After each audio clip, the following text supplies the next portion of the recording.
And look, if you like to hike, bike, camp, we're about to get to all those fun subjects. First, I'd like to welcome Kelly Flowers. She's here to talk about the work of Volunteers for Outdoor Colorado. Kelly, good to see you. Yeah, thanks for having me. I'm excited to be here. Doesn't this fire feel so good this morning? It does. I'm ready for the sun to be out, and you don't even need the fire anymore, though. Absolutely. Well, when you say outdoors, that is a huge part of living in Colorado.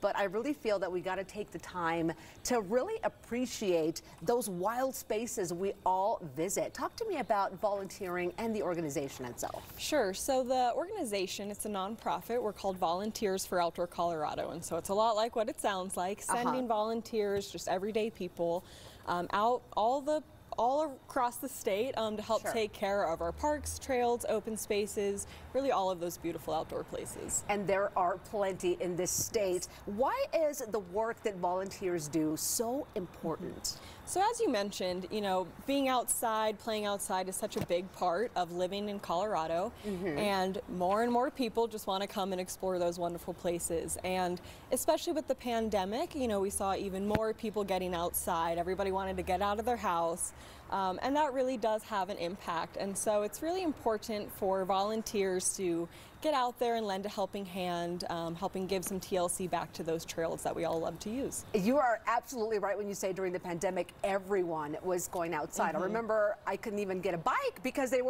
you couldn't find one because everybody was out and about, which I think is such a great thing already. You've got a lot of projects lined up throughout the year. Let's talk about that and build some excitement because I want people to say, I want to be a part of this organization. Yes, so we host over 60 volunteer projects throughout the year.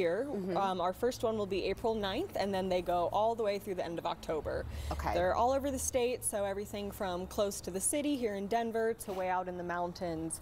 A little bit of something for everybody. We build and maintain trails, plant trees, remove invasive weeds, kind of anything that helps keep those outdoors healthy and beautiful. That is very much not my thing, but let me say let me say this much. I'm a wild space on this earth already, but when it comes to like being outdoorsy and knowing what to do, like I'm one to, I'll do it, I just don't know that I'm doing it right. So what is the level of difficulty for people saying, I would love to do that, I just don't know that I'm going to be that good at it? Right.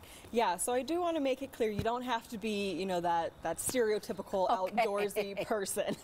So while we do have those overnight camping projects in the mountains, we do also have, you know, just a few hours planting in a city garden, something a little more low-key, a little less physically demanding, and those are great projects as well. Really, anything helps. So so yeah, you don't need to be, you know, that burly mountain man. I don't need to show up and be able to start a fire, clean up, and go hiking. Oh my gosh. Well, and I'll say this much though, ever since we moved to Colorado, I've been wanting to be more into the nature, everything that is so beautiful about this state, and this is one good way to get involved. And again, start small and then you grow as you have more time. So I think that's great. What other ways can we support Volunteers of Outdoor Colorado?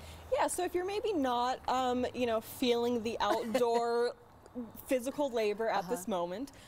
First, there are some other ways you can volunteer. We do have folks who help as photographers. We have people who help in the camp kitchen. So there's a few other ways to volunteer. And if that's still not, you know, for you or for whoever, donations are always super helpful to help pay for those tools, pay for the food, pay for transportation, and help get people out there. Okay, see, that's a little more along my lines. I'll cook any day, and I love photography too, so that's great. Is there a way we can involve the whole family? We've got 2 girls, and I know they're a little more outdoorsy than I am, so how does that work for families wanting to help? Sure, so every project is different in terms of minimum age, just based on the project and how difficult it is, but we do have projects for kids as young as 6 years old. We have what we call our family camping projects, which is a really nice introduction to camping, as you kind of mentioned earlier, where the whole family can come out, and while the kids go through fun nature and educational activities, the older kids and the parents will work on the trail, and everybody comes back together for camping and campfires and dinner at the end of the day. That's a win-win for everybody. So thank you so much, Kelly, for coming out this morning and letting us know how we can be a part of this organization. And again, Volunteers for Outdoor Colorado. Let me give you some info on how to get involved and be a part of this. There's no long-term commitment or special training if you want to give some time to volunteers for Outdoor Colorado. Find a project you want to join and make some new friends. Learn more and register online today. It's voc.org.